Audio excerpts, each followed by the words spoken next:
Everyone, हजुरहरूलाई स्वागत छ मेरो न्यू ब्लगमा। आजको ब्लग चाहिँ छोटो मिठो रहने चाहिँ साथीहरू हेरिदिनु होला, फुल इन्जोय गरिदिनु होला। हजुरहरूको लागि मैले आज रमाइलो भिडियो लिएर आएको छु। मस्तीले हेर्नुहोस् होला, किनकि यस्तो गर्मी छ नि। गर्मीमा यति ठन्डा ठन्डा कुल पानी देखेर तपाईँहरूलाई त आनन्द लाग्छ होला नि। अझै हेर्नु होला, मेरो भिडियोलाई मजाले हेरिदिनुहोस्, लाइक कमेन्ट सब्सक्राइब गरिदिनु। ओके, यो चाहिँ भाटबट्नेको झरना है, ठक्क गेटको अगाडि नै झरना छ है। यो चाहिँ झरना चाहिँ इटरीमा पनि छ, इटरीमा पनि ठुलो झरना छ र एउटा जनकपुरको भाटबट्नेमा चाहिँ दुई ठाउँ मैले प्रायः झरना देखेको छु, एउटा इटरीको र एउटा जनकपुरको भाटबट्नेमा। हाम्रो विराटनगरमा त छैन।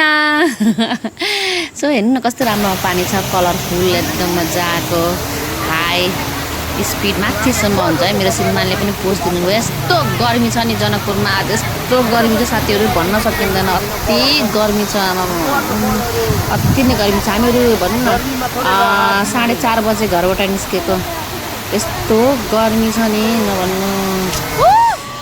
जनकपुर र विराटनगर चाहिँ उस्तै गर्मी चाहिँ अति नै। यो झरना खुले त बा यस्तो आनन्द लागेको। किन मोबाइल चाहियो तिमीलाई? ल ठिक छ। के गर्दै साथी? भगवान हेर्छ। भेरी गुड भगवान हेर्छ। किन कहाँ पैसा छैन मोबाइल किनिदिनु भन्छ? छँदैछ तिमीसँग मोबाइल? यो मोबाइल काम चल्दैन नि त यार। राम्रो मोबाइल किन्दिनु न। मामा भन्छ नि तपाईँको रेन्जमा जतिको आउँछ त्यतिकै किन्दिनु। पैसै छैन त के जतिको त्यतिको? सस्तो मस्तो भनेको तपाईको रेन्जको जति आउँछ नि त्यतिको मोबाइल किन्दिनु। ए के भयो? अनि तिमीले अघि सोधिरहेको थियौ नि मेरो रेन्जमा कुन मोबाइल आउँछ भनेर। यही ल्याउ नि त, कस्तो छ?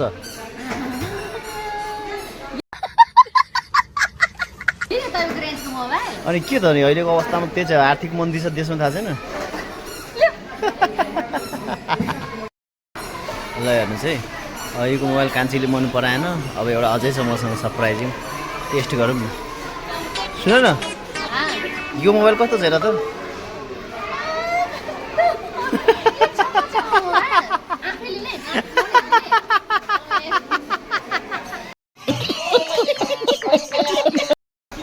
ठिकै छ। अब तिमीले मोबाइल त मन पराएनौ होइन, के गर्छ त? अब गाडी लिन्छ त? अब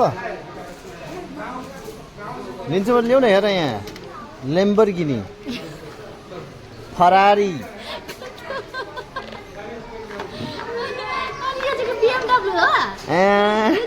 स्पोर्ट।